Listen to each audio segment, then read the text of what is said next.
Hello students, আমি Sujit Debnath. Welcome to Bangla defence academy. পরীক্ষার আর কয়েকটা দিন আছে। এই কয়েকটা দিন কার কিরকম পড়াশোনা চলছে, কার কি সমস্যা হচ্ছে ইদানিং, একটু কমেন্ট করে জানাও। তোমরা কেমন আছো সেটাও জানাও, তারপর আমি ক্লাসটা তোমাদের শুরু করছি। দেখো, এক্সামে যেহেতু বেশি দিন আর নেই, মানে ধরে নাও তুমি 35-40 দিনের মতো আছে। এই টাইমটা ঠিকঠাক ভাবে ইউটিলাইজ করো, তবে কিন্তু পরীক্ষার স্কোর ভালো আসতে বাধ্য। আর রিজনিং এ 40-40 কিভাবে পাওয়া যায় সেই দিক থেকে পুরোটা ক্লাস কিন্তু আমি তোমাদের করাচ্ছি। একদম কনসেপ্ট ধরে ধরে চ্যাপ্টার ওয়াইজ ক্লাস নিয়ে এসেছি। এবং আজকে যে ক্লাসটি আছে এখানে প্রিভিয়াস ইয়ারের পুরো একটি শিফট নিয়েছি। দেখো, 29 তারিখের শিফট, বলতে পারো 2024 সালের শেষের দিকে শিফট। বুঝতে পারলে? কারণ এর আগের যে শিফটগুলো আমরা করেছি ওগুলো 24 সালের মাঝে এবং প্রথমের দিকে শিফট ছিল। এটা শেষের দিকে শিফট, এবং এই শিফটটি তুমি হার্ড শিফট বলতে পারো। এই শিফটটিতে যাদের এক্সাম ছিল সেটা তুমি হার্ডের মধ্যে রাখতে পারো, মডারেট টু হার্ড। এখানে 17 থেকে 18টা কোশ্চেন ডুয়েবল ছিল, আর বাকি 2-3টে কোশ্চেন একটু ট্রিকি ছিল, যেগুলো অনেকেই হয়তো করে এসছো, বা যারা একটু মধ্যমবর্গীয় তারা দেখবে 1-2টো কোশ্চেন মানে ছাড়া হয়েছে রিজনিং থেকে। আজকের শিফটটি তোমাদের 29শে ফেব্রুয়ারি শিফট, পুরো 20টা কোশ্চেন আছে, এবং এক্সামে যেই রকম কোশ্চেন ছিল, যে নাম্বারে ছিল, সেম ডিটো কিন্তু রাখা হয়েছে। দেখো, প্রথমে যদি আমি তোমাকে বলি যে এক্সামের আমাদের এখানে কি কি আছে এই শিফটটিতে, একটু বলে নিচ্ছি। দেখো, মেইনলি তুমি দেখো সিরিজ যেটা আছে, সিরিজ নাম্বার সিরিজ বা লেটার সিরিজ যাই বলো, সিরিজ যেটা আছে, সিরিজের কোশ্চেন এই শিফটে 5 থেকে 6টি আছে। হ্যাঁ, একদম কারেক্ট। 5 থেকে 6টি কোশ্চেন সিরিজের উপর শুধু আছে 20টি কোশ্চেনের মধ্যে। আবার কোডিং ডিকোডিংও তুমি দেখতে পারবে, প্লাস 2 থেকে 3টি আছে। বুঝতে পারলে? তারপরে তোমার মিরর ইমেজ রয়েছে 2টি, মিরর ইমেজ রয়েছে 2টির মতো। এই মিলে মোট 20টা কোশ্চেন আছে। তো এই শিফটগুলো যখন এক্সামে আসবে, বলা যায় না কোন শিফটে কোন চ্যাপ্টার থেকে কতটা বেশি কোশ্চেন দেয়। যেমন এই শিফটে কোডিং ডিকোডিং দিয়েছে 2-3টি, আর নাম্বার সিরিজ দিয়েছে 5-6টি। আবার কিছু কিছু শিফটে কোডিং ডিকোডিং দিয়ে দেয় 5-6টি, নাম্বার সিরিজ 2-3টি। এটা হেল্পের একটু আপস এন্ড ডাউন আসে, কারণ এতগুলো যখন শিফট হবে, প্রত্যেকদিন 4টা করে শিফট, তো তোমাকে ধরে নিতে হবে যে একটু আপস এন্ড ডাউন আসবে। ওই হিসেবে কিন্তু নিজেকে রেডি রাখতে হবে। দেখো, প্রথম কোশ্চেন যেটা আছে সেটা আমাদেরই এই সিরিজেরই কোশ্চেন আছে। এই ধরনের যে সিরিজগুলো থাকে, প্যাটার্নে থাকে, অনেকের সমস্যা হয়। আমাদের করতে হয় কি, একটা প্যাটার্ন বা একটা গুচ্ছ দেখতে হয়। এখান থেকে একটা গুচ্ছ দেখতে, তুমি ভালো করে দেখো। নর্মালি এটা রুলস যেটা হয় সেটা কাউন্ট করতে হয়। কি করতে হয়? কাউন্ট। সবগুলোকে 1, 2, 3 করে গোনার পর মনে 20টা আসলো, তাহলে 4-5-এ 20, বা 5টা করে বা 10টা করে ভাগ করতে হয়। মনে 30টা আসলো, তাহলে 10টা গুচ্ছ করতে হয়। কিন্তু এই কোশ্চেনটা দেখো, আমি গুচ্ছ করার দরকার নেই, একদম ইজি কোশ্চেন। এখানে দেখলেই বোঝা যাচ্ছে যে W দুবার, X দুবার, Y দুবার, Z দুবার, আবার W দুবার, X দুবার, Y দুবার, Z দুবার। তার মানে সেম একটা প্যাটার্ন আসছে কি আসছে না বলো তো? তাহলে কয়টা ঘর হবে? 4টা। দেখো, এই যে 2, 4, 6, 8, তাহলে কত হবে? 4-8-এ 32টি আছে। তার মানে এবার দেখো, প্রথমে তো কিছু নেই, W দুবার, এখানে কত হবে? X হবে দুবার, W X X Y Y Z Z, W এখানে কত হবে? X X হবে, Y Y Z Z, এখানে আবার হবে W X X Y Y Z Z। তাহলে আসলো কত? X X W Z। X X W Z কোথায় আছে? Option B is the right answer. বোঝা গেল? এগুলো অন্যান্য এক্সামে একটু হার্ড আছে, কিন্তু আমি জিডিতে দেখেছি, জিডিতে যতগুলো কোশ্চেন এই প্যাটার্নে এসছে সবগুলো ইজি ছিল। মানে পুরোটা কাউন্ট করা, ভাগ করার দরকার নয়, এমনি বেরিয়ে আসে। 20টা কোশ্চেনের মধ্যে কার কতগুলো হচ্ছে কমেন্টে অবশ্যই জানাবে। যার হাইয়েস্ট মানে আসবে 20টার মধ্যে, কেউ 20টা করতে পারে যদি, থাম করবে যে কার কতগুলো হচ্ছে, তাহলে মোটামুটি একটা সেকশনাল মক টেস্ট কিন্তু তোমাদের এখানে হয়ে যাবে। এই কোশ্চেনটা দেখো কি বলেছে, অ্যানালজির কোশ্চেন আছে। এই প্রথম পেয়ারটা যা আছে, সেম এই দিকে আরেকটা জোড়া হবে, ওটাই আমাকে বের করতে হবে। কিন্তু রুলসটা কি আছে, প্রথমটার সাথে এখানে যা সম্পর্ক আছে, দ্বিতীয়টার সাথে সেম সম্পর্ক বের করতে হবে। নর্মালি তুমি দেখো, বি এর সাথে ডাব্লিউ তুলনা করবে, আর এদিকে ডি এর সাথে ওয়াই এর করবে। তাহলে এফ এর সাথে আমি তুলনা করবো এদিকে একটা, আর এইচ এর সাথে তুলনা করবো একটা। বোঝা গেল ব্যাপারটা? এইবার দেখো কি করতে পারি এখানে। যেমন আমি দেখি বি কত নাম্বার, এটা 2 নাম্বার, ডি কত নাম্বার 4, আবার ডাব্লিউ কত নাম্বার হচ্ছে আমাদের 23, ওয়াই কত নাম্বার 25। নরমালি যদি তুমি দেখো ডাব্লিউ থেকে 23 কত বাড়লো, বৃদ্ধি হলো 21, আবার 4 থেকে 25 বাড়লো কত হলো 21। তাহলে এই দিকেও যদি 21 বৃদ্ধি করো অ্যান্সার হয়ে যাবে। তো আমি বলছি কি বৃদ্ধি করার দরকার নেই, যেহেতু এই দিকে গেলে 21 যোগ করলেও হবে, কিন্তু তুমি বিয়োগ করো তাড়াতাড়ি আসবে। দেখো বি এর থেকে ডাব্লিউ কত কমলো বলো দেখি, মাইনাস কত হলো বলো, প্রথমটা কত মাইনাস হলো একটু বলো দেখি। প্রথমটা যদি মাইনাস করো দেখবে 3 মাইনাস হচ্ছে, বি থেকে ডাব্লিউ 3 4 মাইনাস হচ্ছে, বি থেকে 1 মাইনাস করলে কত এ, এ থেকে জেড মাইনাস করলে কত হচ্ছে 2, জেড থেকে যদি তুমি মাইনাস করো এদিকে আমাদের ওয়াই, তাহলে কত হচ্ছে 4 ওয়াই, তার মানে 5 মাইনাস হচ্ছে প্রথমটায়। পরেরটা আমরা দেখবো 5 মাইনাস হতে পারে, কারণ নরমালি বোঝো 26টা লেটার থাকে, তার মধ্যে যদি 21 যোগ হয় তাহলে 26টাই তো আছে, তাহলে বিয়োগ করলে কত 5। এটাও দেখো 4 আর এটা কত আছে 25, তাহলে 4 থেকে যদি একে আসো এতে আসো 3, 3 এর থেকে 2 বিয়োগ করলে -5, তার মানে এটা কত আছে বলতো -5। তার মানে প্রথমটাও ছিল -5, পরেরটা কত -5, এটাই প্যাটার্ন -5 এর প্যাটার্ন। যোগ যদি করতে তাহলে আসতো +21 আর বিয়োগ করতে -5, যেহেতু আমাদের 26টা লেটার তো যোগ বিয়োগ করে 26 আসবে। এফ কত নাম্বার বলো 6 নাম্বার, আর এইচ কত নাম্বার 8 নাম্বার, তাহলে এটার থেকে যদি -5 করো তাহলে আমাদের আসবে কত নাম্বার লেটার বলো তো 1 নাম্বার লেটার। এইচ এর থেকে যদি -5 করো তাহলে আসবে 3 নাম্বার লেটার মানে সি, তার মানে AC is the right answer মানে পি। বোঝা গেল ব্যাপারটা? দুটোর ক্ষেত্রেই যদি আমি -5 করি তাহলে অ্যান্সার আসবে কত এসি। এই কোশ্চেন গুলো আমি প্রথম ট্রিকটা যেটা বললাম যে যদি আমি +21 করি তবুও অ্যান্সার আসবে, যদি আমি -5 করি তবুও অ্যান্সার আসবে। শুধু পার্থক্যটা কি -5 করলে আমার সংখ্যাটা কাউন্ট করতে হচ্ছে কম, আর যদি +21 করতাম সংখ্যাটা কাউন্ট করতে হচ্ছে বেশি। এই ছোট ছোট জিনিসগুলোই মাথায় রাখতে হয় যে কোন দিকে গেলে অ্যান্সারটা আমার দ্রুত আসবে। এই কোশ্চেনটাও দেখো সিরিজ, তাহলে এখনো পর্যন্ত দেখো 3টা সিরিজ কিন্তু অলরেডি পেয়ে গেলে এই কয়টা কোশ্চেনের মধ্যে। দেখো এই ক্ষেত্রে ফার্স্ট লেটার তুলনা করো তুমি, জি এইচ তাই না 8 নাম্বার, জে হচ্ছে 10 নাম্বার, এল 12 নাম্বার, এন 14 নাম্বার, তাহলে দেখো ক্রমাগত +2 হয়েছে, তাহলে এখান থেকে কত হবে +2 হলে 16 নাম্বার লেটার, কত নাম্বার হচ্ছে বলতো পি হচ্ছে। তারপরে দেখো এম 13, ও হচ্ছে 15, আর কিউ হচ্ছে 17, আর এস হচ্ছে 19, তাহলে এখান থেকে যদি +2 করো তাহলে 19 এর থেকে +2 করলে 21 নাম্বার লেটার, 21 নাম্বার লেটার কত বলে ইউ, পি ইউ মানে আমাদের বলতে পারি অ্যান্সার হবে সি পি ইউ এক্স। পরেরটা তুমি মেলাবে +2 করে হবে, সেটা কত হচ্ছে আমার অ্যান্সার। তাহলে প্যাটার্নটা পুরোটা কি ছিল, পুরো প্যাটার্ন ছিল কত +2। এটা ইজি, এরকম আসলে আমরা পারবো অনায়াসে। এই কোশ্চেনটা বোঝো, এটা দিয়েছে পেপার কাটিং এর কোশ্চেন। পেপার কাটিং যাদের যাদের সমস্যা আছে এই চিত্রটা ভালো করে বোঝো। এই একটা খন্ড দেওয়া আছে, একটা খন্ডের মধ্যে এই অংশটা দেওয়া আছে, তো পেপারটাকে প্রথমে এই দিয়ে খুলবো, তারপর এখান থেকে এই দিয়ে খুলবো, মানে পুরো পেপারটাকে 4 ভাগে 1 ভাগ দেওয়া আছে। তো 1 ভাগ যদি দেওয়া থাকে তুমি নরমালি বোঝো, যখন আমি এটার থেকে এই দিয়ে খুলবো তখন এখানে এরকম হবে, হ্যাঁ কি না, এই দিকটা এমন হবে, আবার যখন এই দিয়ে খুলবে এখানে একটা দাগ হবে, এখানে একটা দাগ হবে, তার মানে চিত্রটা এরকম হবে, চারদিকে 4টা হবে, চারদিকে 4টা বলে রাখো, একমাত্র এ নাম্বার হচ্ছে অ্যান্সার। এই কোশ্চেনটা জলের মতো 3-4 সেকেন্ড মানে দেখা মাত্র অ্যান্সার দিতে হবে। চলো নেক্সট কোশ্চেন দেখো কি বলেছে।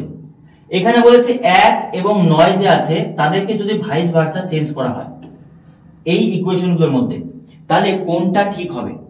আই থিঙ্ক বলেছে কোনটা ঠিক হবে না, সরি, এই দেখো ছোট ছোট জিনিসগুলো মাথায় রাখতে হবে, কোনটা ঠিক হবে না। আমরা কি করব, ভুল করি যেটা, প্রথমটাকে চেক করব, প্রথমটা ঠিক হয়ে যাচ্ছে বাস অ্যান্সার দিয়ে চলে আসবে প্রথমটা। না, ভালো করে বোঝো, এদের মধ্যে 4টার মধ্যে একটা ভুল বেরোবে, সেটাই বের করতে বলেছে। 1 আর 9 অল্টারনেট করো, যদি প্রথমটাকে দেখি তাহলে এটা কত হবে 1, 2 তো 2 হবে, এই 9টা কি হবে সেম হবে, একটা 9 হবে, যোগ কত হবে 8, বোঝো ব্যাপারটা। আর ইজিক্যাল টু কত, একটা কত হবে বলতো 9 হয়ে যাবে, বোঝাতে পারলাম। তাহলে দেখো এদিকে 2 এর কি কত হলো 2, আর মাইনাস কত আছে 9, প্লাস কত বলতো 8, তাহলে যদি আমি এখান থেকে বিয়োগ করি কত আসলে -7, এটা -7 এটা 1ই হবে, ঠিক আছে, এটা 1ই হবে। -7 আর কত +8, তার মানে কত আসলে 1 আসবে। তার মানে প্রথমটা ঠিকই আছে, প্রথমটা কি আছে, ঠিক আছে। 2 নাম্বারটা দেখি কি হচ্ছে। 2 নাম্বারটা কত 9 ইনটু 2 প্লাস কত 1 মাইনাস 4 ইকুয়াল টু কত 7 আনতে হবে। তাহলে এটা 1 হবে ইনটু 2 হবে প্লাস কত 9 মাইনাস 7। তাহলে দেখো 2 কে 2 2 আর 9 কত আসলে বলতে 11, 11 থেকে 4 বিয়োগ করলে কত 7 হয়। তার মানে এটাও ঠিক আছে, 2 নাম্বারটাও ঠিক। চলো দেখি 3 নাম্বারটা। 3 নাম্বার দেওয়াই আছে 9 মাইনাস 1 প্লাস কত 7 ইকুয়াল টু কত বলো তো 3। তাহলে 9 কত হবে 1 মাইনাস 1 কত হবে 9 প্লাস কত আছে 7। তাহলে নরমালি যদি করো বিয়োগ করলে -8 প্লাস 7, -8 প্লাস 7 মানে -1, কিন্তু আমার অপশনে দেওয়া আছে -3, তার মানে এটাই आंसर, যেটা কিনা ভুল অ্যাকচুয়ালি। বোঝা গেল ব্যাপারটা? এইভাবে এগুলোকে কাউন্ট করতে হবে, যে বলেছে কোনটা ঠিক হবে না। তাহলে আমি যদি সি নাম্বার ইকুয়েশনটা নেই, যে 9 এর পরিবর্তে দেখো 1 বসিয়েছি, 1 এর পরিবর্তে 9 বসিয়েছি, আর সেটা করার পর আমার অ্যান্সার আসছে -1, কিন্তু কোশ্চেনে দেওয়া আছে কত -3, তাহলে এটাই রাইট আনসার। চলো এখানে দেখো ভালো করে বলেছে কোডিং ডিকোডিং এর কোশ্চেন, খুব গুরুত্বপূর্ণ কোশ্চেন। এই কোয়াইট কে লেখা হচ্ছে 216, তারপরে প্রুফ কে লেখা হচ্ছে কত বলো তো 228। তাহলে এমন করে এক্সিস্ট কে কি লেখা আছে? তুমি দুটো আছে তো, দুটোর মধ্যে যে কোনো একটা আগে যাচাই করো, প্যাটার্নটা বুঝে গেলে ওটা প্যাটার্ন বলতে হবে। দেখো আমাদের এখানে দেওয়া আছে কোয়াইট, QUITE, এটা ইকুয়াল টু দেওয়া আছে কত 216। তাহলে কিউ কত নাম্বার লেটার বলো 17, ইউ কত নাম্বার লেটার 21, আই 9, টি হচ্ছে 20, ই কত 5। এটাকে নরমালি যোগ করো। যোগ যদি তুমি করো, এই যে 7 1 8, 8 আর 9 কত হচ্ছে আমাদের 17, 17 5 কত হচ্ছে 23 এর 22 এর 2, তাই না? হাতে কত হলো 2, 1 2 3 4 5 2 7, তাহলে 72। কিন্তু আমাকে বলেছে কত 216 হচ্ছে। এবার তোমাকে ভাবতে হবে যে 72 কে কি এমন করলে 216 হবে। 72 থেকে 216 আমি নরমালি যদি দেখো 3 গুণ করি, তাহলে দেখো 3 সাথে 21 আর 3 দুগুণে 6, 216 হচ্ছে। তাহলে প্যাটার্নটা কি বুঝলে বলো দেখি? যোগফল যেটা আসবে তার সাথে কত গুণ করতে হবে? 3 গুণ। তাহলে আমরা পরেরটা তুমি চেক করতে পারো, আমি এটাতে যাব না চেক করতে, কারণ পরীক্ষায় ওই টাইমটাও বাঁচাতে হবে। তাহলে আমি নরমালি যাব কি বলতো এক্সিস্টিং, EXIST। তাহলে ই হচ্ছে 5, এক্স হচ্ছে 24 আর আই হচ্ছে 9, এস 19 আর টি কত বলতো 20। এটাকে যোগ করো। যোগ করলে দেখো হচ্ছে 5 4 9 9 9 18 3 9 27 এর 7 হাতে 2 2 2 4 5 6 7 77 ইনটু কত আসবে 3, 3 সাথে 21, 3 সাথে 21 আর 22, মানে বলতে পারি অ্যানসার আমাদের 3 সাথে 21 22 23, তাই না? 231 ইজ দা রাইট অ্যানসার। দেখো প্যাটার্নটা শুধু বুঝতে হবে যে যোগ করে 3 দিয়ে গুণ। আর নরমালি এই ধরনের যদি কোডিং ডিকোডিং আসে যে নাম্বার দেওয়া আছে, বেশিরভাগ ক্ষেত্রে প্যাটার্নটা এমনই হয় যে তাদেরকে যোগ করে যোগফলে গুণ করে বা স্কয়ার করে কিছু একটা অ্যানসার চলে আসে। চলো নেক্সট কোশ্চেন, 7 নম্বর কোশ্চেন। এই কোশ্চেনটা দেখো ক্রমাগত হ্রাস হয়েছে, ক্রমাগত হ্রাস হয়েছে। তো আমি যখন সিরিজ করিয়েছিলাম তোমাদের বলেছিলাম যে ক্রমাগত যদি হ্রাস হয় সেই ক্ষেত্রে তোমাকে দেখতে হবে যে হয় বিয়োগ হয়েছে অথবা ভাগ হয়েছে, কিন্তু এটা ভাগ হয়নি, কারণ দেখো খুব দ্রুত হ্রাস হয়নি। তাহলে বিয়োগ দেখো 1095 থেকে 1072 কত কমলো বলো দেখি? কমলো -23। আবার এটার থেকে এটা কমলে দেখো কত হচ্ছে 49 50, হ্যাঁ -23। তার মানে প্যাটার্নটা -23 এর প্যাটার্ন। এটা বিয়োগ করলে কত আসলো বলো 23, 49 26, 26 থেকে 49 23, হ্যাঁ তাহলে এটা কত কমেছে? এটা কমেছে 23। তাহলে 1003 এর থেকে যদি 23 বিয়োগ করো, তার মানে বলতে পারি যে 980 ইজ দা রাইট অ্যান্সার, মানে option B is the right answer. সঠিক উত্তর হচ্ছে কোনটা বলো তো? বি। বোঝা গেল ব্যাপারটা? চলো নেক্সট কোশ্চেন। এটা আছে সিটিং অ্যারেঞ্জমেন্ট, আমি পরে আসছি, কারণ বরাবর তোমাদের যেরকম করি সিটিং অ্যারেঞ্জমেন্টটা পরে করাই, যেহেতু টাইম টেকিং। আর এক্সামে কিন্তু আমি যেভাবে সলভ করছি সেভাবেই করবে, যেগুলো ইজি আগে করে নেবে, বাকিগুলো পরে টাইম নিয়ে করবে। এটাও অ্যানালজি কোশ্চেন, প্রথমটার সাথে এটার সম্পর্ক আছে, পরেরটার সাথে এটার সম্পর্ক। তো বলছে অজন্তা গুহার সাথে কোথায় সম্পর্ক? খুব ইজি, নিজেরাও বোঝো, জিকের কোশ্চেন এটা। যেমন দেখো সূর্য মন্দির কোথায় অবস্থিত আছে বলো? গুজরাটে। তারপরে গোল গম্বুজ কোথায় আছে? কর্ণাটকে আছে। তো অজন্তা গুহা নরমালি আমরা সবাই জানি কোথায় আছে, মহারাষ্ট্রে আছে, option A is the right answer. এগুলো জিকের কোশ্চেন, জিকের কোশ্চেন গুলো তোমাকে একটু জানতে হবে, তবে তুমি পারবে, না কিন্তু পারবে না। দেখো এই জায়গার কোশ্চেনটা একটু ট্রিকি হয়, এটা একটু ট্রিকি হয়। নরমালি কি থাকে, যেমন দেখো 37 ডি আছে, এখানে এখানে ই আছে, এখানে এফ আছে, এটা ইজিক্যাল টু 51। আবার এখানে আছে ডি, এখানে আছে ই, এখানে আছে এফ, এটা ইজিক্যাল টু 79। তো আমাদের এখানে বলেছে D E F is equal to কত হবে, এটা বের করতে বলছে। তো এই ধরনের কোশ্চেন থাকলে নরমালি তুমি করবে কি বলতো, এবিসিডি যে আছে সেটা দেখে কিছু একটা প্যাটার্ন বোঝার চেষ্টা করবে। নরমালি তুমি যদি দেখো যে এ এর পরিবর্তে কি বসাতে পারে আমরা জানি, ডি এর পরিবর্তে কি বসাতে পারি জানি, ই এর পরিবর্তে কি জানি না, জানি না। কিন্তু কোশ্চেনটা একটু ভালো করে দেখলে তোমাকে বুঝতে হবে যে ভাগ যায় কিনা সেটা আগে বোঝো। আমি যদি ভালো করে দেখি, দেখো তো 21 এর সাথে 84 ভাগ যায়, আবার এটাতে 15 এর সাথে 90 এর ভাগ যায়। তার মানে এফ মানে আমি বলতে পারি অবশ্যই এফ মানে কি বলতো, ভাগ। কারণ এই যে এফ যেখানে যেখানে আছে সেই সংখ্যাগুলোর মধ্যে ভাগ যাচ্ছে। বোঝাতে পারলাম? এবার বাকিগুলো তুমি কনজাম্পশন করে নিয়ে বসাও। ধরো ডি মানে আমি বসালাম যোগ, আর ই মানে বসালাম বিয়োগ। দেখি কি হচ্ছে। 37 এর থেকে ডি, 37 আর 18 যদি যোগ করি, তাহলে যোগ করলে 7 8 কত 15, তাহলে কত আসলো 55। ই মানে যদি বিয়োগ করি তাহলে কত আসলো বলতো 84। আর এফ মানে যদি আমি ভাগ ধরি, মনে করি 21, এটা ইকুয়াল টু 51। তাহলে ভাগ করলে কত হয় বলো দেখি। 55 মাইনাস 21 দিয়ে 84 কে ভাগ করলে 4, 55 থেকে 4 বিয়োগ করলে, হ্যাঁ একদম রাইট 51। তাহলে এটা সঠিক উত্তর। তার মানে বলতে পারি ডি ইজ ইকুয়াল টু লিখবে তুমি যোগ, ই ইজ ইকুয়াল টু লিখবে তুমি বিয়োগ, বাস। এটা ফলো করলেই অ্যান্সার মিলে যাবে। বোঝা গেল ব্যাপারটা? এই প্যাটার্নটা ফলো করো। তাহলে আমাদের এখানে দেওয়া ছিল কি, দেখো এটা আমি মুছে দিচ্ছি। হ্যাঁ, তুমি এটাও মেলাবে, দেখবে মিলে যাবে।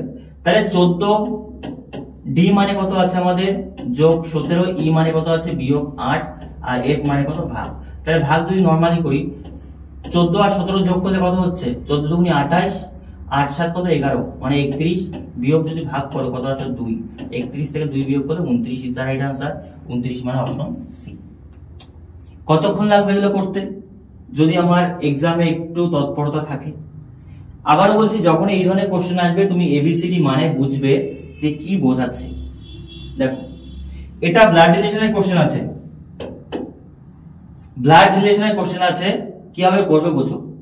যা যা বলেছে নরমালি করো। পি কিউ এর মা, তাহলে পি কে উপরে বসাও। পি মা মানে মহিলা, এটা মাইনাস দিতে পারো। পি কার মা? কিউ এর মা। কিউ এর কোনো পরিচয় পাওয়া যায়নি, কিউ ছেলে হতে পারে মেয়ে হতে পারে। কিউ আর এর বোন, আচ্ছা কিউ বোন মানে মহিলা, কার বোন? আর এর বোন। আর মানে কি কমা দেবে। আর এস এর ভাই, আর আবার কার ভাই? ছেলে। কার ভাই বলো তো? এস এর ভাই। আবার বলেছে এস টি এর স্বামী, এস হাজবেন্ড, এস হচ্ছে হাজবেন্ড, কার হাজবেন্ড বলো তো? টি এর হাজবেন্ড, এটা তার কি হলো? ওয়াইফ। তারপরে বলেছে টি ইউ এর বোন, টি আবার কার বোন? ইউ এর বোন, তাই তো। আবার বলেছে ইউ ভি এর স্ত্রী, ইউ আবার স্ত্রী, মহিলা, কার স্ত্রী বলতো? ভি এর স্ত্রী। তাহলে ভি কি হচ্ছে বলতো? হাজবেন্ড। ভি হচ্ছে কি? হাজবেন্ড। ঠিক আছে, আর কিছু চেয়েছে না। পরিবারে কতজন মহিলা আছে? কতজন মহিলা? এই যে 1 নাম্বার 2 নাম্বার, তারপরে বলেছে 3 নাম্বার 4 নাম্বার, 4 জন মহিলা মানে option A is the right answer. এই কোশ্চেনটা ইজি ছিল, জাস্ট ডায়াগ্রামটা তৈরি করতে হবে। আবার একটি কি দেওয়া আছে সিরিজ। দেখো বলেছিলাম 5 থেকে 6টা সিরিজ, কিন্তু এখন দেখতে পাচ্ছি 6 থেকে 7টা সিরিজ আছে অলরেডি। বুঝতে পারলে? তাহলে পরীক্ষায় তোমার শিফটেও যদি এই ধরনের কিছু কোশ্চেন দিয়ে দেয়, দিয়ে দিল ব্লাড রিলেশন 5-6টা, সিটিং অ্যারেঞ্জমেন্ট 4-5টা, তো ওই মুহূর্তে তোমাকে ভাবতে হবে যে না আমাকে এটা এইভাবেই দিতে হবে, কিচ্ছু উপায় নেই। নরমালি বৃদ্ধি পেয়েছে, বৃদ্ধি পেয়েছে মানে তুমি দেখো এখান থেকে কত বৃদ্ধি পেয়েছে বলো তো? 1। পরেরটা বৃদ্ধি পেয়েছে কত? পরেরটা বৃদ্ধি পেয়েছে 8, তাই তো। পরেরটা দেখো তুমি যদি বৃদ্ধি পেয়েছে তাহলে দেখতে পাবে 27, 7 7 14, 7 2 10। হ্যাঁ, এই দিকে বৃদ্ধি পেয়েছে দেখো 64, 64। তাহলে নরমালি পরেরটা কত বৃদ্ধি পাবে আশা করি এতক্ষণ তুমি বুঝে গিয়েছো। কারণ 1 কি 1 8 27 64 কি ঘন সংখ্যা।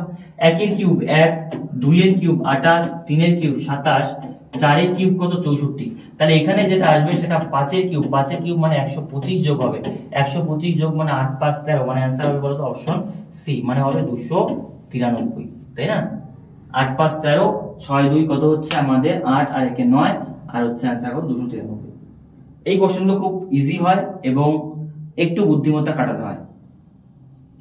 এখানে একটি দিয়েছে ডিকশনারি কোশ্চেন, ডিকশনারি প্রত্যেক শিফটে একটা না একটা দেবে।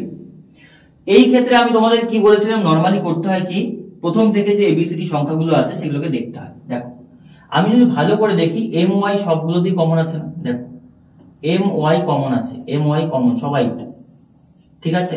তারপরে দেখো কি আছে, দুই জায়গাতে এস আছে, তিন জায়গার এস আছে, তো এখানে এস, এটাতে এস আর এটাতে এস, টি আছে এগুলোতে। তুমি আমাকে বলো এস গুলো আগে আসবে না টি গুলো আগে আসবে? এস আগে আসে না টি আগে আসে? এস। তাহলে এই যে টিটা আছে এটা আর এটা, এটা অবশ্যই কি আসবে লাস্টে। তো 1 নাম্বার 2 নাম্বার 4 নাম্বার এগুলো কি হবে প্রথমে হবে।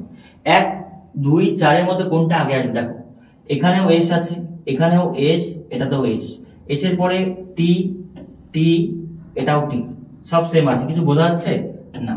কিন্তু তারপরে তুমি দেখো এখানে আছে কত বলো তো ই, এখানে আছে কত আই, এখানে আছে ই। এইবার তুমি দেখো ই আগে আসে না আই আগে আসে? অবশ্যই ই। তাহলে এটা কোথায় আসবে বলতো? এই তিনটির মধ্যে লাস্টে।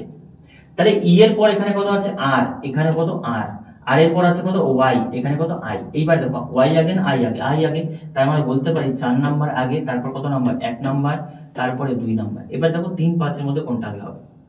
3 5 এর মধ্যে দেখো টিএইচ, টিএইচ, এখানে ও, এখানে আই, আই আগে না ও আগে? অবশ্যই কি আসে বলতো? আই আগে। তার মানে 5, তারপরে কত 3। এইটা কোথায় আছে? 4 1 2 5 3, মানে বলতে পারি option A is the right answer. বুঝতে পারলে? যাদের এই ডিকশনারি সমস্যা আছে তোমরা কমেন্টে জানাতে পারো, আমি পারলে এটার উপর এক্সট্রা ভিডিও নিয়ে আসবো। বুঝতে পারলে? কারণ জিনিসটা খুবই ইজি, কিন্তু যদি না বোঝো খুব কঠিন মনে হবে, যে কি হবে হচ্ছে কি বৃত্তান্ত আমি বুঝতে পারছি না। তুমি ভিডিওটাকে রিজিউম করো, রিজিউম করে আবার দেখো আমি কি বোঝালাম তোমাদের। ইংরেজি অ্যালফাবেটে যে সংখ্যাগুলো আগে আছে তাদেরকে আগে নেবে। সংখ্যা কত বড় হয় হোক সেটা ম্যাটার করবে না, যেটা আগে সেটা আগে, যেটা পরে সেটা পরে। চলো নেক্সট কোশ্চেন। এখানে দেওয়া আছে একটি mirror image. Mirror image normally এটা খুব ইজি মিরর ইমেজ দিয়েছিল। দেখো তীরটা এদিকে আছে, তীরটা কোন দিকে হবে? এই দিকে হবে। এই তীরটা এদিকে আছে, তাহলে এটা কোন দিকে হবে? এই দিকে হবে। আর মাঝে তো বক্সটা যেমন আছে অমনি হবে। তাহলে সেই ক্ষেত্রে অ্যান্সার দেখো একটাই আছে, এটা তো উপর দিকে নিচ দিকে, এটা তো হবে না, এটা একমাত্র রাইট আনসার। এটা একই দিকে, এটাও একই দিকে, এটা উপর দিক নিচ দিক, কিন্তু এটা একসাথে মিলছে। দেখো এই কোশ্চেনটা কি বলেছে, কোন সাংকেতিক ভাষায় AHEM কে বলেছে XDBI, তো সেম ভাষায় বলেছে BETS কে কি হবে? দেখো আমি লিখছি AHEM, এটাকে বলছে কি বলতো? XDBI। তো আমাদের এখানে বলেছে BETS কে কি লেখা হবে? দেখো ভালো করে বোঝো। প্রথমে তুমি দেখো AX, HD, EB, IM সংখ্যাগুলোতে কাছাকাছি কিছু আছে না? নরমালি দেখো এটা 1 number, H 8 number, E 5, M কত 13, I হচ্ছে 9, B হচ্ছে 2, D হচ্ছে 4 আর X কত হচ্ছে 24। তুমি দেখো যোগ করলেও পারবে ওই ওটার মতো, কিন্তু বিয়োগ করলে ইজিলি আসবে। A থেকে যদি X এ যাওয়া যায় কত বিয়োগ হয়েছে বলো? A থেকে X এ গেলে X, A থেকে Z এ গেলে 1, Y তে গেলে 2, তারপর কত আছে আমাদের? X এ গেলে কত বলো? 3। তাহলে প্রথমে বিয়োগ হলো কত বলো তো? 3। 8 থেকে 4 হয়েছে, তাহলে মাইনাস কত? 4। 5 থেকে 2 হয়েছে, মাইনাস কত? 3। তারপরে আবার কত হয়েছে? মাইনাস 4। তাহলে প্যাটার্নটা কি বলতো? -3 -4, এই প্যাটার্নটা হয়েছে। আমাদের এখানেও আমরা সেম অ্যাপ্লাই করব, অ্যানসার চলে আসবে। তাহলে প্রথমে বি এর থেকে -3 করব, -3 করলে বি এর থেকে 1 বিয়োগ করলে a, তারপরে বিয়োগ করো 2, তার মানে কত বলতো? y হবে। তারপরে -4 করব, -4 করলে কত বলতো? a হবে। ঠিক আছে, y এ দিয়ে দুটো আছে, t এর থেকে -3 করলে কত হয় বলতো? 16 নাম্বার, এটা p, তার মানে আসলে -4, মানে আসলে বলতো কি আমাদের কত? t, এটা -3 t এর থেকে যদি -3 করি তার মানে আসবে আমাদের 16 না, এটা দেখো 17 আসবে, তাই না? 17 নাম্বার, এটা কত আছে আমাদের? q হবে। আর এখানে হবে -4 করলে হচ্ছে আমাদের 15 নাম্বার, এটা কত? y a q, y a q মানে অপশন টি is the right answer. Question গুলো দেখে অনেকেরই এগুলো সমস্যা হয়। নরমালি তুমি দেখবে যোগ করলে এটা কিন্তু অ্যান্সার আসবে। যোগ করলে দেখো -3 হয়েছে, তাহলে যোগ করলে কত? মাইনাস কত হচ্ছে? 23 হতো। আর এখানে প্লাস কত হতো বলতো? 22 হতো, কারণ যেহেতু 26, যোগ বিয়োগ করে 26 আসবে। কিন্তু তুমি যাবে শর্টেস্ট কোনটা? যোগ করলে বেশি হচ্ছে কিন্তু বিয়োগ করলে কম হবে, ইজিলি আসতে হবে। এখানে আবার একটি দেওয়া আছে আমাদের মিরর ইমেজ। নরমালি দেখো দেখো এটা সেম আসবে, তাহলে এটা কোন দিকে হবে? এই দিকে হবে, এটা এরকম হবে, তাই না? গোলটা এইদিকে হবে, তো নিচেই হবে, আর বাকিটা যা আছে তাই হবে। এরকম চিত্র কোথায় হবে? B is right answer. দেখো এটা উপরের দিকে আছে, এটা নিচের দিকে আছে, এটা আবার একই দিকে আছে, হবে না, এটা তো আলাদাই কিছু আছে, মানে বি রাইট আনসার। এই চিত্রটা ভালো করে দেখো, একটা সিরিজ আছে, আমার মনে হয় সিরিজ 7টার মতো হয়ে যাবে এটাকে নিলে। তোমরা একটু কাউন্ট করে জানাও তো কটা সিরিজ হলো। প্রথমে দেখো এই চিত্র থেকে এখানে, এখান থেকে এখানে, এখান থেকে এখানে, এখান থেকে যাও। আমি বলবো প্রথমে বক্সটা দেখো, বক্সটা এখানে ছিল, তারপরে এই দিকে গেল, তারপরে এই দিকে গেল। বক্সটা কোন দিকে ঘুরছে বলো তো? বক্সটা ঘুরছে অ্যান্টি ক্লকওয়াইজ। কোন দিকে ঘুরছে? Anti clockwise. এখান থেকে গেল এই দিকে, এই দিক থেকে কোথায় আসলো? আসলো এই দিকে, এখান থেকে আবার এই দিকে আসলো, এখান থেকে তাহলে নিচে আসবে। বক্স কোথায় যাবে বলো তো? নিচে। তো নিচে মানে কি? এটা তো কাটাই গেল, এটাও কাটা গেল, তার মানে এই দুটোর মধ্যে যে কোনো একটা হবে অ্যান্সার। বোঝা গেল কিভাবে এলিমিনেট করতে হয়? এবার তুমি দেখো এখান থেকে যে এই যে লাঠিটা, এই অংশটা এখানে নেই, একটা উঠে গেল, আবার এখানে এটা উঠে গেল। ঠিক তেমনি এখানে দেখো এই এই যে এই সাইডটা ছিল এখানে উঠে গেল, তাহলে আমি এখানে আসবো কি? জাস্ট এটা উঠে যাবে, তাহলে বলতে পারি যে এরকম থাকবে জাস্ট। তো এরকম যদি থাকে, C is the right answer. বোঝাতে পারলাম? ভালোভাবে ঠান্ডা মাথায় জিনিসগুলোকে অবজার্ভ করলে হয়ে যাবে। এবার আবারও এসছে আমাদের গিয়ে বিবৃতি সিদ্ধান্ত বা সিলক্স। যারা সিলক্সের প্রবলেম আছে, আমি আগের দিনই তোমাদের ক্লাস করেছি, যারা দেখেছো তারা আমি বলবো ভিডিওটি পজ করো, সাথে সাথে অ্যান্সার করো, তারপর তুমি ভিডিও দেখবে। আমি এটা সলিউশন একদম দেখবে না যারা আমার আগের ক্লাসটাতে ছিলে, বুঝতে পারলে? খুব ইজি সিলেক্স ওটা। আর যারা দেখোনি বাবা হচ্ছে এমনি হয়ে যাবে, কিচ্ছু করবো না, এক্সামে গিয়ে দেখবে যে পরীক্ষায় আবার সিলেক্স ভুল করে চলে আসছো। বলেছে সিদ্ধান্ত পড়ো, বিবৃতি পড়ো। কোনো কোনো সেতু পর্বত নয়, সেতু পর্বত নয়, তার মানে নর্মালি আমি এগুলোকে সেতু ধরলাম, এগুলো কি আছে? সেতু। কোনো কোনো সেতু পর্বত নয়, মানে কিছু সেতু কি আছে বলতো? পর্বত নয়। কিছু সেতু যদি পর্বত না হয়, তাহলে আমি কি বলতে পারি? ছবিটা কিরকম বলেছিলাম, মনে করো এটা পর্বত। কোশ্চেনে বলেছে কোন সেতু পর্বত নয়, তার মানে কোন সেতুই কি হবে বলুন তো? পর্বত হবে না। ছবিগুলো কিন্তু বলেছিলাম কোনটা কোন চিত্র। কিছু পর্বত হয় কি বলতো? স্মৃতিস্তম্ভ। কিছু পর্বত হয় স্মৃতিস্তম্ভ, মানে এখানে যে আছে এটা কি বলতে পারি আমি? স্তম্ভ। ঠিক আছে, স্তম্ভ। তারপর বলছে সকল স্মৃতিস্তম্ভ হয় বন্দর। যতগুলো স্মৃতিস্তম্ভ আছে সেগুলো কি বলতো? বন্দর। হ্যাঁ কি না বলো দেখি। এবার তুমি মেলাও, দেখো ছবিটা বোঝা গেল। কিছু বন্দর হয় পর্বত, কিছু বন্দর হয় পর্বত। দেখো এই যে পুরোটা বন্দর, এই পুরো বন্দরের মধ্যে এই যে অংশটা, এটা পর্বতের মধ্যে পড়ছে, তাহলে এটা 1 নাম্বার ঠিক। হ্যাঁ কি না? কারণ পুরোটা বন্দর, তার মধ্যে কিছু অংশ পর্বত পড়ে যাচ্ছে, তাহলে অবশ্যই কিছু পর্বত কি হবে? বন্দর পর্বত হবে। কোন সেতু স্মৃতিস্তম্ভ নয়, কোন সেতু স্মৃতিস্তম্ভ নয়, কোন সেতু কি আছে? স্মৃতিস্তম্ভ নয়, এটা বলতে পারি না। দেখো সেতু পর্বত হবে না, কিন্তু কোন সেতুই যে স্মৃতিস্তম্ভ হবে না, ডাইরেক্ট কোনো কানেকশন বলেছে বাক্যে? বলেনি। সম্ভাবনা আছে, হতেও পারে, না হতে পারে। কি বলেছিলাম? সম্ভাবনা থাকলে একদমই নেব না। প্রবাবিলিটি বলে রিজনিং এ কোনো কিছু হয় না, সেটা ম্যাথে আসে। ঠিক আছে, ম্যাথের কোশ্চেন প্রবাবিলিটি আছে, তার মানে 2 নাম্বারটা আমি নেব না। শুধুমাত্র এক ঠিক, শুধুমাত্র এক ঠিক, মানে আমি অ্যান্সার বলতে পারি D is the right answer, যে শুধুমাত্র সিদ্ধান্ত 1 অনুসরণ করে। বুঝতে পারলে? এই ব্যাপারটা কেন হলো না? আবারও বলছি, সম্ভাবনা আছে, স্তম্ভ সেতু না হতে পারে, সম্ভাবনা আছে, আবার হতে পারে, সম্ভাবনা আছে। দুটো প্রবাবিলিটি থাকলে নেব না। দেখো আবার এটা দেওয়া আছে সিরিজ। এই সিরিজটা ইজি। এখানে একটা ছিল, এটা উল্টে আরেকটা দুটো হলো, এখানে একটা ছিল, এখানে দুটো হলো, এখানে 3টা হলো, এখানে 4টা হলো। কিন্তু নরমালি কি হচ্ছে? উল্টে যাচ্ছে। উল্টে গেলে মানে এই দিক থেকে যেটা হবে সেটা এইরকম হবে, এখানে একটা বক্স হবে, এখানে একটা ওয়াই এর মতো হবে, তাই তো? তার মানে হচ্ছে 5টা, আর এইরকম একটা চিত্র হচ্ছে। তো সেই ক্ষেত্রে অ্যান্সার দেখো কোনটা হচ্ছে বলতো? আমরা বলতে পারি অ্যান্সার হচ্ছে ডি। ডি অ্যান্সার হবে। বাকিগুলো দেখবে সব ওলট পালট, সেটা তো হবেই না, এটাও হবে না, তাই না? এটার একটা পা নেই, আর এটা দেখো বক্সটা নিচের দিকে আছে, মানে D is the right answer. দেখো এখানেও একটা দেওয়া আছে আমাদের সিটিং অ্যারেঞ্জমেন্ট। তো সিটিং অ্যারেঞ্জমেন্ট আমি আগেরটা আগে করছি, তারপর এটাতে আসছি, ঠিক আছে? কত নম্বরে ছিল? 8 নম্বরে। যারা সিটিং অ্যারেঞ্জমেন্ট পারো করে নাও, তারপরে আমাকে অ্যান্সারটা জানিও। বলেছে দেখো একটা বৃত্তাকার টেবিলে কেন্দ্রের বিপরীত দিকে মুখ করে 8 জন ছেলে আছে। কেন্দ্রের বিপরীত দিকে, এই পয়েন্টটা ভালো করে পড়বে। বিপরীত দিক মানে মনে করো কজন ছেলে আছে? 8 জন। তার মানে এখানে একজন, এখানে একজন, এইদিকে 2 জন। সবাই কেন্দ্রের কোন দিকে আছে বলো তো? বিপরীত দিকে। বিপরীত দিকে মানে বাইরের দিকে মুখ করে আছে। হ্যাঁ, কোন দিকে মুখগুলো আছে? বাইরের দিকে। ঠিক আছে, বোঝাতে পারলাম? সবাই বাইরের দিকে মুখ করে আছে, মানে খেতে বসেছো, মাংস দিচ্ছে, তুমি বাইরের দিকে মুখ করে আছো। নর্মালি এটা হয় না, কিন্তু রিজনিং এ হয়।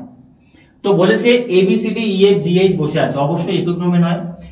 HA এর অবিলম্ব ডান দিকে বসে আছে। দেখো আমি নর্মালি লিখছি, H কার ডান দিকে বসে আছে? A এর। তাহলে A যদি এদিকে হয়, তার ডান দিক কোনটা হবে বলতো? বাইরের দিকে থাকলে এইদিকে। A এর ডান দিকে কি আছে বলতো? H আছে। এটা সাইডে লিখে দিলাম। HA এর অবিলম্ব ডান দিকে আছে। H বলেছে E এবং D এর অবিলম্ব প্রতিবেশী নয়। H আবার কার সাথে বসবে না বলতো? H E এবং D এর সাথে বসবে না, এদের কারোর সাথে কি হবে না? বসবে না, এর সাথে বলক নেই। ঠিক আছে, তারপর বলেছে F B এর অবিলম্ব বাম দিকে বসে আছে। F কার বাম দিকে বসে আছে বলতো? B এর বাম দিকে। এবার তুমি ব্যাপারটা বুঝো, এখানে যে কোনো জায়গাতে বসাতে পারি F কে, যে কোনো জায়গাতে F কে বসাও। মনে করো আমি F কে নিচে এখানে বসালাম। F B এর অবিলম্ব বাম দিকে বসে আছে। অবিলম্ব বাম দিক মানে কি? F কোন দিকে মুখ করে আছে? বাইরের দিকে। B এর অবিলম্ব বাম দিক, তার মানে B কোথায় হবে? এই দিকে না এই দিকে হবে? B এখানে হবে, হ্যাঁ কি না? B বাইরের দিকে আছে, তো B এর বাম দিক কোনটা? এটা হবে। F B এর অবিলম্ব বাম দিকে আছে। আবার বলেছে G E এর অবিলম্ব প্রতিবেশী। G কার প্রতিবেশী? দেখো G বলেছে E এর প্রতিবেশী। G কার প্রতিবেশী? E এর প্রতিবেশী। C E ও F এর অবিলম্ব প্রতিবেশী। C আবার কার প্রতিবেশী? E এবং F। তার মানে এখানে C হতে পারে, এখানে কে হতে পারে বলো তো? F। কিন্তু এরা অল্টারনেট হতে পারে। বোঝা গেল? এইবার যা যা আছে বসাও। আমাদের এখানে F আছে, তো F দিয়ে দেখো, F যদি থাকে, কিছু একটা পয়েন্ট F দিয়ে দেওয়া আছে এক্সট্রা করে। ঠিক আছে, F দিয়ে কিছু একটা পয়েন্ট আমাদের এখানে দেওয়া আছে, যে H হবে আমাদের D এবং E এর প্রতিবেশী হবে না, G E এর প্রতিবেশী আছে। আর এই পয়েন্টটা বোঝো তুমি, যেটা আমি বোঝাতে যাচ্ছি। বলেছে C কার কার প্রতিবেশী বলো? E এবং F এর প্রতিবেশী না? C E এবং F এর প্রতিবেশী। তাহলে F যদি এখানে থাকে, এখানে কি হবে বলো দেখি? C, কারণ F এর এদিকে অলরেডি B বসেছে, তাহলে এখানে কি হবে বলো দেখি? E হবে। আবার দেখো E এর পাশে কি বসেছে? G, তাহলে এখানে কি হবে? G, হ্যাঁ কি না? দেখো কয়জন বসে গেল পরপর? বসে গেল। এইবার যে পয়েন্টটা তোমাকে বুঝতে হবে, যে দেখো A বলেছে H বসেছে কার? A এর ডান দিকে, বা দিকে, তাই না? H A এর ডান দিকে আছে। H কার ডান দিকে আছে? A এর ডান দিকে। এবার তুমি নরমালি বোঝো, কোশ্চেনে আমাদের বলেছে যে H যেখানে বসবে তার পাশে E এবং D হবে না। E এবং D হবে না, কিন্তু E তো অলরেডি বসে গিয়েছে, তাহলে D হবে না H এর পাশে। এবার কথা হচ্ছে, যদি আমি এখানে D কে বসাই, তাহলে এখানে H হতে পারবে না। আবার যদি এখানে H কে বসাই, এখানে D কে বসাতে পারবো না। তাহলে একটা পয়েন্ট এর আগেও বলাচ্ছি, দেখো একটু বুদ্ধি করে এখানে বসাতে হবে। প্রথম পয়েন্টটাই বলেছে H A এর ডান দিকে বসেছে। H A এর ডান দিকে বসেছে, তাহলে আমরা এক কাজ করি, H কে এমন একটা জায়গাতে বসাও যে H এর পাশে D ও আসবে না, আবার A এর ডান দিকে বসেছে। তাহলে আমি বলতে পারি, যদি আমি A কে এখানে বসাই, সাপোজ A কে এখানে বসালাম, H কে যদি এখানে বসাই, তাহলে দেখো A এর ডান দিকে কে বসেছে? H এর ডান দিকে বসলো। আবার দেখো বলেছে H এর প্রতিবেশী কে নয় বলো তো? H এর প্রতিবেশী E এবং D নয়। তাহলে কি করতে পারি, যে আমরা বসাতে পারি D কে, তাহলে রয়ে গেল একজন। এবার দেখো কয়জন বসেছে? 1 2 3 4 5 6 7 8টা জায়গায় আছে। তো কেউ কি ডাবল বসেছে? কেউ তো ডাবল বসেনি। তাহলে একটা জায়গা আমাদের রয়ে যাচ্ছে, যে জায়গাতে আমরা বসাতে পারি যে H এর সাথে এটার কোনো সম্পর্ক হবে না। তার মানে তুমি এই জায়গাতে বসাও, H কে এখানে বসাও, A কে এখানে বসাও, দেখবে মিলে যাবে। তাহলে এখানে কাকে বসাবো? আমি D কে। এইবার দেখো পুরোটা মিলে যাবে। A এর ডান দিকে H বসে গেল, বোঝা গেল? আবার বসেছে দেখো এই দিকে D বসে গেল, H এর পাশে দেখো কেউ নেই, তাহলে পুরো সিকোয়েন্সটা কিন্তু মিলে গেল। এবার কোশ্চেনে কি, যে C এর অবিলম্ব ডান দিকে কে বসেছে? C এর অবিলম্ব ডান দিকে, C বাইরের দিকে মুখ করে আছে, অবিলম্ব ডান দিকে কে বসেছে বলো? F বসেছে। F মানে বলতে পারি আমাদের option A is the right answer. A is the right answer. Normally এই জিনিসটা খুব সুন্দরভাবে বসাতে পারবে, কিন্তু H টাকে একটু ঠান্ডা মাথায় বসাতে হবে, কারণ H কে এমন একটা জায়গাতে বসাতে হবে A এর ডান দিক হবে, আবার কি হবে বলতো? বাকিগুলোর সাথে মিলে যাবে। বোঝা গেল? চলো এবার লাস্ট কোশ্চেনটা দেখো। এই কোশ্চেনটাও সিটিং অ্যারেঞ্জমেন্ট আছে। কোশ্চেনে বলেছে MNOPQRS একটি বৃত্তাকার টেবিলে কেন্দ্রের দিকে বসে আছে। কয়জন ব্যক্তি আছে বলো দেখি? 7 জন। তাহলে বৃত্তাকার টেবিল 1 2 3 4 5 6 7, সবাই কেন্দ্রের দিকে মুখ করে আছে। ঠিক আছে, এবার বলেছে এস ও এর পরস্পরের পাশে বসে নেই। আচ্ছা, এস আর ও এরা পাশাপাশি বসে নেই, মানে ঝগড়া আছে এদের মধ্যে। ঠিক আছে, আর এম এর অবিলম্ব বাম দিকে বসে, যেখানে বসাও। ঠিক আছে, ধরলাম আর কে এখানে বসলাম, আর কার অবিলম্ব ডান দিকে, আর এম এর অবিলম্ব বাম দিকে, তার মানে এখানে কি হবে বলতো? এম হবে। আর এম এর অবিলম্ব বাম দিকে বসে আছে। এম এস এর বাম দিক থেকে দ্বিতীয় স্থানে, এম এস এর বাম দিক থেকে দ্বিতীয় স্থানে, তার মানে এখানে এস হবে, এস এর বাম দিকে এটা দ্বিতীয় স্থানে এম। তারপরে বলেছে কিউ এন এবং এ এর মাঝখানে বসেছে। দেখো কিউ এন, কি বলেছে? এন এবং ও এর মাঝখানে বসেছে, কিন্তু দেখো দুটো জায়গায় তো আছে, তার মানে একদিকে কিউ এন হতে পারে, একদিকে ও হতে পারে, তার মানে মাঝে কি হবে বলতো? কিউ হবে। মাঝে কি হবে? কিউ হবে। এই পয়েন্টটা বুঝো। কিউ কার কার মাঝে বসেছে? এন এবং ও এর, তাহলে এখানে কিউ হবে। এবার যা বলেছে বসাও। এন এস এর প্রতিবেশী, এন কার প্রতিবেশী? এস এর প্রতিবেশী, তার মানে এন এখানে হবে, এখানে ও হবে, বাস। তো এবার বলেছে দেখো কোশ্চেনে যে এন এর অবিলম্ব বাদিকে কে আছে? এন কোথায় আছে? এই যে এন, এন এর অবিলম্ব বাদিকে কে আছে বলতো? এস। এস মানে আমার answer B is the right answer. বোঝা গেল? তাহলে এই ছিল 20 কোশ্চেন। কার কতগুলো হলো এবার একটু জানাও দেখি, কার কতগুলো কোশ্চেন অ্যান্সার ঠিক হলো, রিজনিং এ কত আসছে আলটিমেটলি সেটা জানাও। আর এই শিফটটা মডারেট টু হার্ড কেন বলেছিলাম? কারণ দেখো দুটো সিটিং অ্যারেঞ্জমেন্ট আছে। একটা আমাদের দেওয়া ছিল কি প্রথম, এর আগে সিটিং অ্যারেঞ্জমেন্টটা একটু হার্ড ছিল, একটা ছিল বিবৃতি সিদ্ধান্ত, যেটাও কিন্তু একদমই ইজি ছিল না। ঠিক আছে, আর তোমার যে সিরিজগুলো ছিল, সিরিজগুলো ছবির সিরিজগুলো ইজি, কিন্তু নাম্বার সিরিজগুলো দুই একটা ট্রিকি ছিল। এই জন্য কিন্তু মোটামুটি অন এন এভারেজ 3 থেকে 4টা কোশ্চেন তুমি দেখতে পারবে একটু ট্রিকি হয়ে যায়। 3 থেকে 4টা মানে তোমার বলতে পারো 3টাও যদি ছেড়ে আসো 34 নম্বরে আটকে যাবে। এই জন্য এই শিফটটা একটু ইজি টু হার্ড তুমি বলতে পারো। বোঝা গেল? আর রিজনিং এর বাকি কার কার কোন পোর্শনে কি কি সমস্যা আছে একটু কমেন্টে আমাকে জানাবে, ভিডিওগুলো কমেন্টে জানাবে, আমি কিন্তু কমেন্টগুলো দেখবো, তাহলে বুঝতে পারবো রিজনিং এ তোমাদের প্রবলেমটা কোথায় হচ্ছে, টাইমের প্রবলেম নাকি অ্যাটেম্পটই করতে পারছো না নাকি বৃত্তান্ত। বোঝা গেল? আর আজকের মতো তাহলে এই পর্যন্তই। আগামীকাল তোমাদের আবার মক টেস্ট আছে, রবিবার সকাল থেকে কিন্তু মক টেস্ট শুরু হবে, প্রত্যেকে মক টেস্ট দেবে। আর মক টেস্ট রিলেটেড যদি কোনো ধরনের সমস্যা থাকে তুমি কমেন্টে, ভিডিও কমেন্টে জানাতে পারো, আমরা সেটা দেখবো। আর মক টেস্টটার সমস্যা হওয়ার কোনো কারণ আমার মনে হয় না আছে, কারণ ভিডিওর প্লেলিস্টে গিয়ে দেখলে মক টেস্টের সেকশন আলাদা করা আছে। তুমি নর্মালি ভিডিওগুলো যদি একটু আগে দেখো, দুটো বা তিনটা ভিডিও প্রপারলি দেওয়া আছে মক টেস্ট পুরোপুরি হেডিং দিয়েই, তো সেই ভিডিওগুলো দেখলে মক টেস্টে আমার মনে হয় না কোনো সমস্যা থাকার কথা। ওখানে প্রপারলি আমরা বলেছি যে গুগলে গিয়ে টাইপ করতে হবে, তারপর রেজিস্ট্রেশন করতে হবে।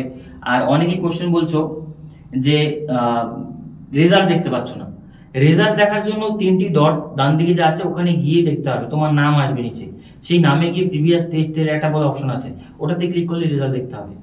পুরো জিনিসটা দেখো, না দেখে খালি কমেন্ট করলে হবে না, না এটুকু বুদ্ধিমত্তা তো রাখতে হবে। আজকের মতো এই পর্যন্ত, দেখা হচ্ছে নেক্সট ক্লাসে।